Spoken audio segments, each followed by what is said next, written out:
This right here is All the Right People. All the Right People. All the Right People is perfect title for this.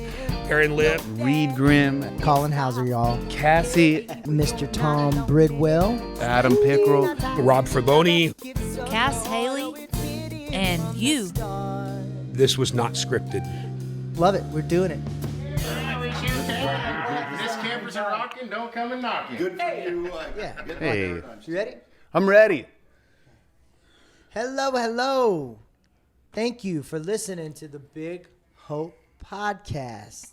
This right here is All the Right People. We are here at Big Hope Farms, just north of Novice, right south of the Red River.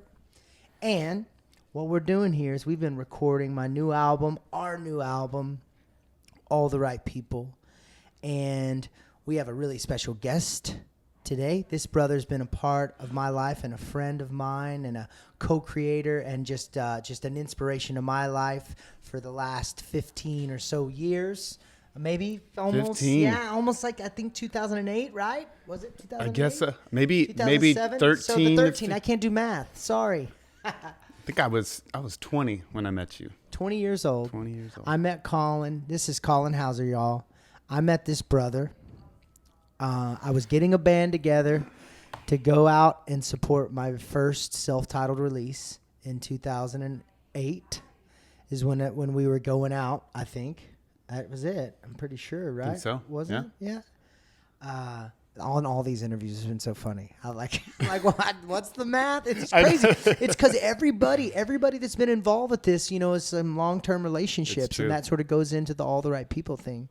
But one of the first things, so I remember when I met Collin, he signed on to play saxophone in the band. We had an 8-piece group, and Collin was sort of leading the horn section. And he got pulled in by another friend that was currently enrolled at UNT in the jazz program. And that's right. Collin was this hot shot saxophone player. But, he had this, when I met him, I was like, oh, dude, this guy's cool. He had this young hippie vibe. And, he was a great saxophone player, in my opinion at the time. But then he really caught me off guard when he sat down and he played a song on the acoustic guitar. And I was like, my first thing was, what are you doing playing saxophone? That shows you that's like some cognitive dissonance or some kind of thing of oh, you're a songwriter. Yeah, you're great. You're great. And then I found out he was a black belt. And it just kept on going. Like everything I found out about this guy, he's as sweet as can be, super competent at anything that he puts his mind and heart to. He rock and rolls everything that he does, and he does it to his highest level that he can. He's so driven. You're an inspiration with all those things you do. And from the get-go, I was inspired by your energy and by your passion for the things that you do and stuff.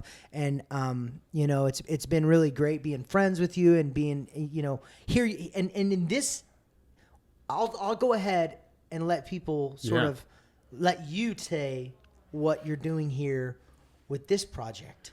So you did play some saxophone. Yeah. It's been a couple hats.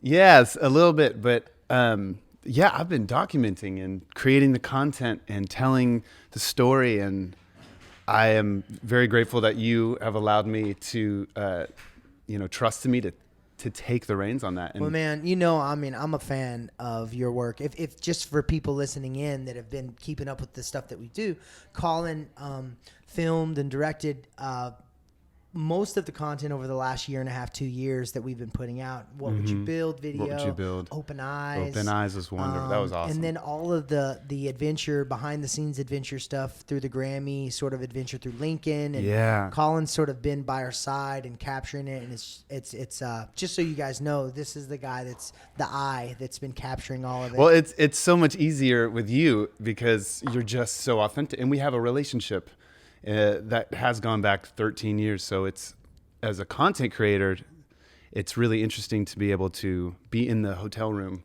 with the kids. I mean, I've known Eben since he was a year old, and he used to call you college, which was appropriate because he was in college. And he couldn't say my name, and and I remember when Nola was born, and so I've always felt like a part of the family, and that goes good and bad. Because I've also been like a big brother and tortured Collin in many different ways over the years, but we'll get there. Yes. We'll get there. But it's really interesting to be able to actually kind of be the fly on the wall or in the corner. And I feel so lucky as a content creator to have that relationship with you, because that's what they want. We were always talking about Marcus Haney's like the best content happens when the cameras are off, right?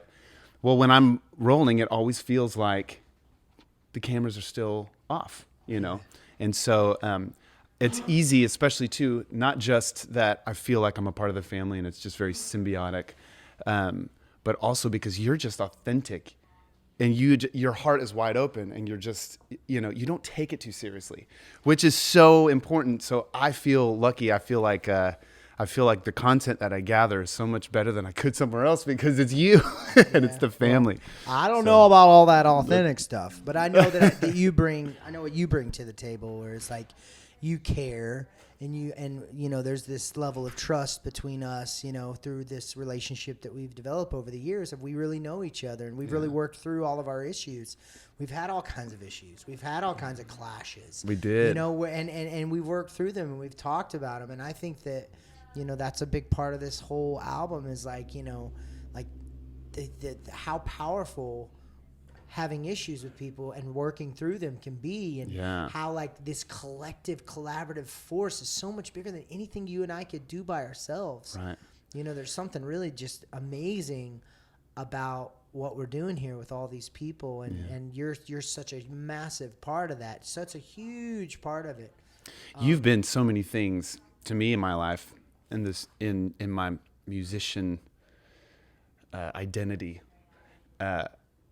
Like you said before, I was a sax player, right? I mean, that's how I always consider myself as a musician. A black belt and a black belt, a kung fu saxophonist. You know what I'm saying? Brother. And a little brother. Also, And so, I went to UNT, I went to North Texas, and that's like the Marines. And you were not just going to UNT; you were going to UNT, and you were excelling and at the top of the game. It was kind of, forgive me, but a mind. Yeah.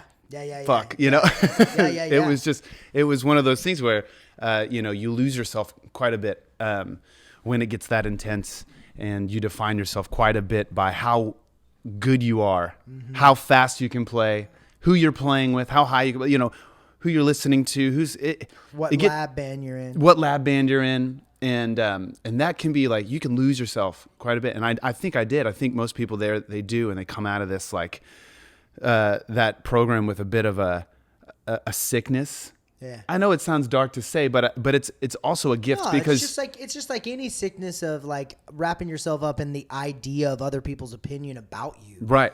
And that's what that kind of status all is. 1 o'clock lab band, this, that, black belt. Be. But, it's also a gift, because what you have to do is you have to go inward and you have to heal it. And so you're given this amazing ability to play this proficiently. You're given a proficiency if you go through the program. And it seems like they're teaching you what it takes to be a master. Right. So it's like you've. Well, part of it, and the other part of it is what I've learned from you, is literally. I mean, you have opened my heart back up, because that's what happens when you're there and you're identifying with how good of a person you are with how good of a saxophone or a musician you're you like are. Relating the two of like your values in this thing that other people's opinion, or how you're graded, or what lab band you're in, versus like how you really truly are you stepping into your passion and opening yourself up to just and your authenticity just as a human being, right? Yep. So my heart closes when your heart closes when you're in that environment for so long, and part of our relationship has been you influencing my heart center to just open back up to music and let it in and let me express who I am. And so I would say that, and I grew up playing guitar. I started before I played the saxophone. I played guitar when I was 8. We found it under the stairs. My dad had an old guitar under the stairs. My brother and I found it. We pulled it out, and we figured out how to play this thing.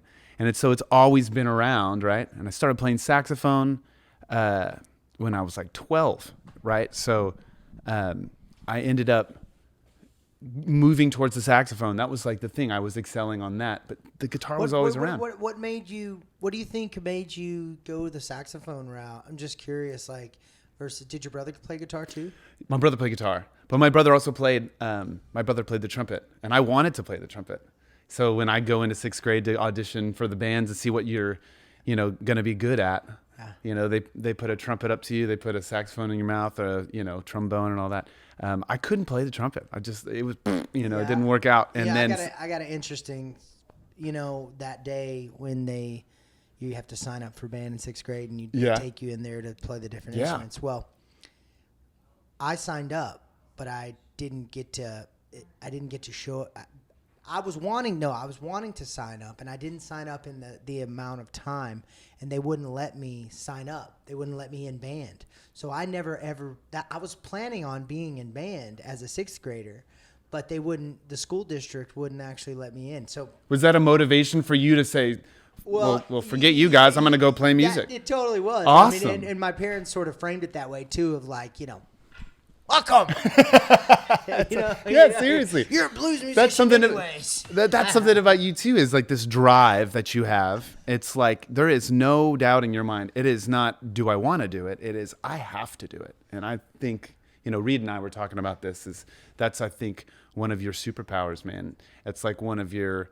It's just one of the things that separates you from other people, not just other musicians, but other people, is that you have a mentality of, you have such focus and drive to a point where it's, I'm going to do this. I have to do this. Not I want to do this, or I'm choosing to do this. And you know where it comes from. It comes from me seeing that is what sustains us and fills us up with a feeling of success and meaning. Right. You know what I mean? That's what I found out. And I was lucky enough to be blessed with that seed from my parents of that you can do anything. We're not setting up any boundaries for you other than, just we might be setting up some pitfalls for you.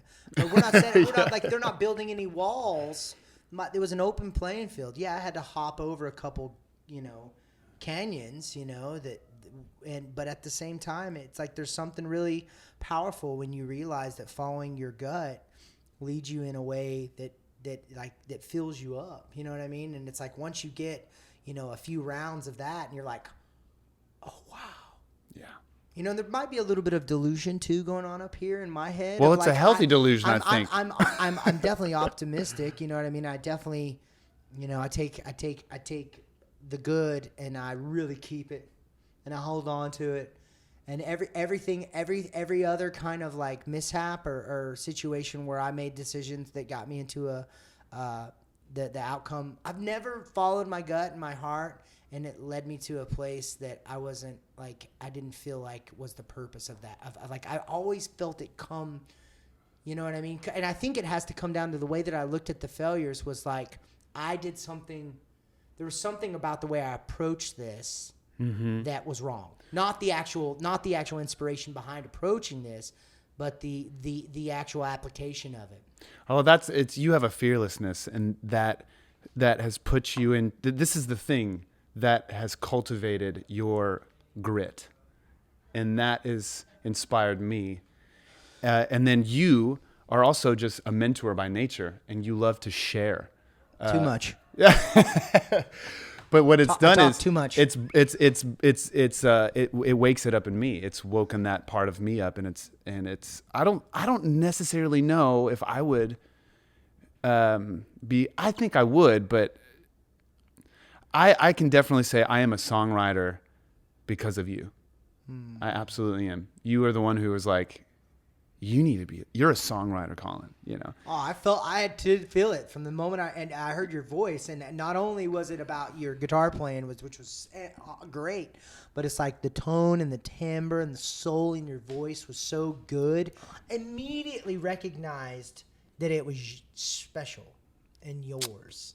And it was like, I really was taken back that first time. I remember you sitting in Jacob's house. Oh yeah, and I Jacob remember you Appel. sitting on the ground, with your little like poncho like thing on and your long hair, like super hippie. My little Ninja Turtle shirt, and my cutoff. Dude, it's just,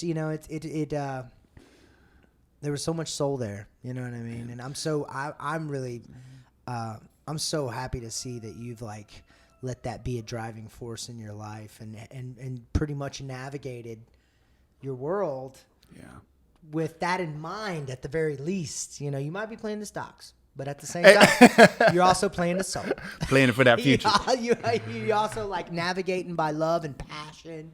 And it's, I still think that this whole thing, is a big experiment, this whole life thing and following your bliss and like listening to your heart and your gut. We've all heard those things. Yeah. But man, it becomes so powerful when you do that.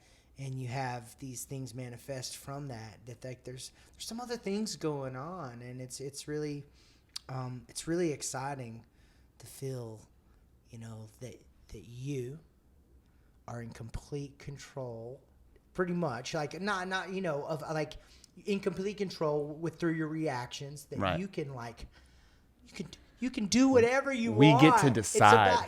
We get to decide how we feel. Other people's reactions. We get to decide what our reactions right. are, and how our own music affects our bodies. And this is also something we connected on immediately. I remember when we went on tour the first time, you gave everybody a book, and it was Eckhart Tolle's A New Earth. And you wrote everybody a letter. And, I did that? You did that. Wow. I still have it, and I found it the other day.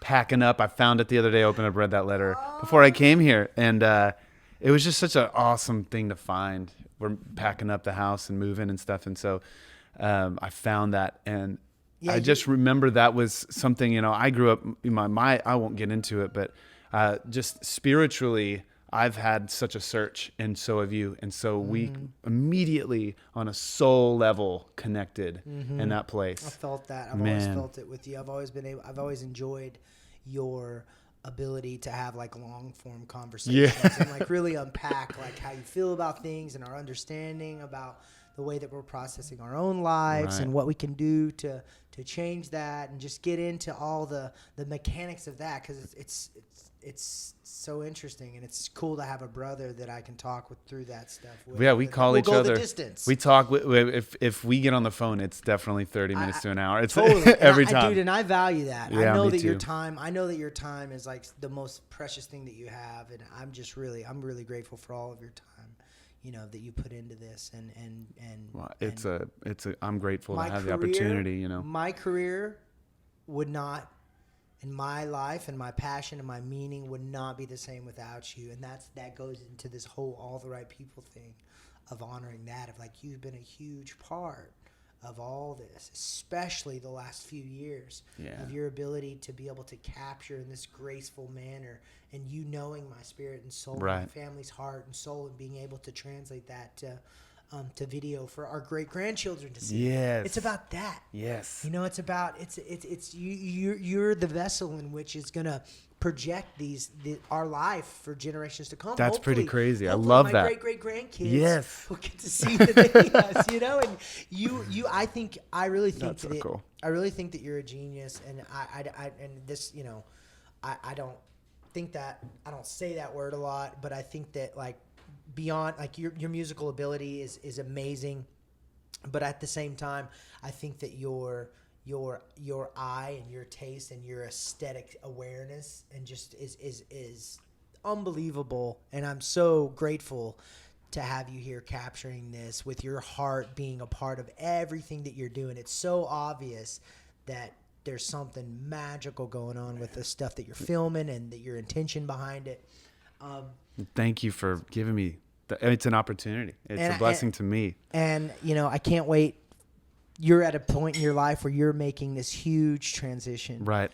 You're taking the leap. Mm-hmm. And it's part, I halfway feel a little bit behind that, pushing you along, saying, yes, you are. You're always there. I love it. You gotta jump off the edge and just go chart the path that's not there yet, and just face your fears. Joseph Campbell, the cave you fear to enter holds the treasure you seek. Yes. And it's like all those fears, man, you're doing it. You know, you're about to take the big leap to LA and start your album. And, you know, you have all these great plans that I'm so excited to see where that's all going to go. And we've got plans as well for this. Seth Walker. Serve me a song. A little triple bill. I hope that, you know, that would be. It's going to happen. It's going to happen. It's going to happen. A dream. Even if Seth decides to retire before that. We'll take Aaron with us. Yeah, we will. With us. Oh my gosh. Yeah. So I mean, Again, I'm honored that you're part of this. I want to ask you a few last questions. Okay, like, sure.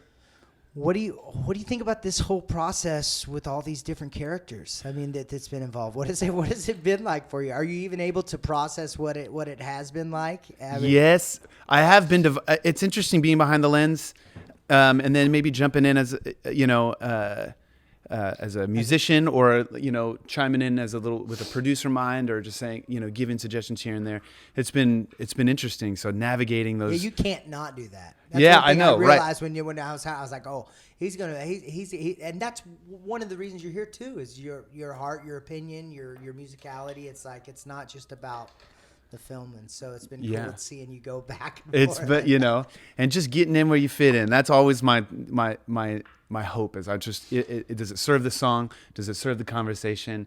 Even filming, does it serve the story? And so no, it's been wonderful, and it's been really cool with the intention of being here as a content creator, or as a co-collaborator, capturing a story, because it's interesting. There's a story unfolding in front of you, and I'm at work in my mind thinking, what is the story happening? Yeah. Like what is going on, and how am I going to tell this? It's a chapter of something we started a long time ago too. That's what's great about it with the content. Yes, this, and I love that. And what it is it's we can look back on the content we made in the beginning, and it's just this artifact of where we were creatively at the time. Mm-hmm. And it's so awesome watching that evolve and us get better and better and better. Yeah. And with this, it's crazy. I say this, I don't even know if I tell you this, but every record you make ends up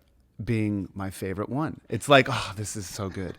Oh, this is by far my favorite record. And every time it's become, and it stays that way. It's not like I go back in time and say, oh, well, I thought that at the time because it was new.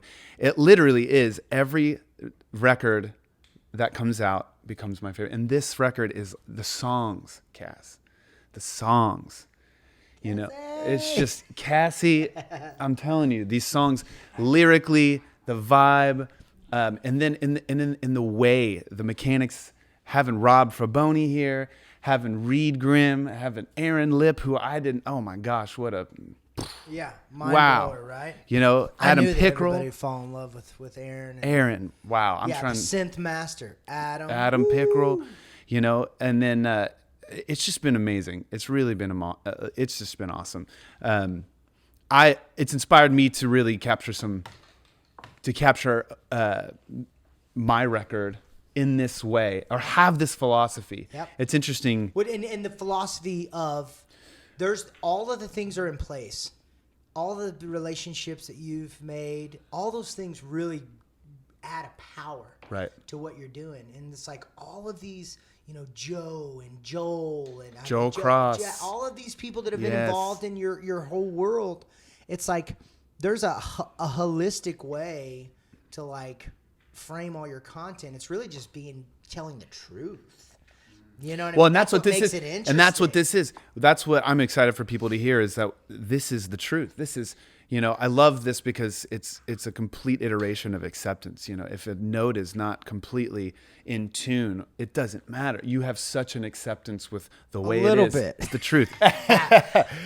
Well, we're trying, man. We're trying to Fraboni has definitely inspired the whole paradigm of I look at it like the difference between a picture in National Geographic versus a picture on some blog website that's been edited. Over-edited. Yeah, over-edited. Yeah. And it's like gimmicky. You like a real moment in time. There's a spirit to that moment. And the minute you start screwing with that is the minute you start diminishing the power of it emotionally and spiritually. Yes. Is that, so, it's really been it's been the theme of every record I've made, me trying to get to that place where I can actually be happy with that.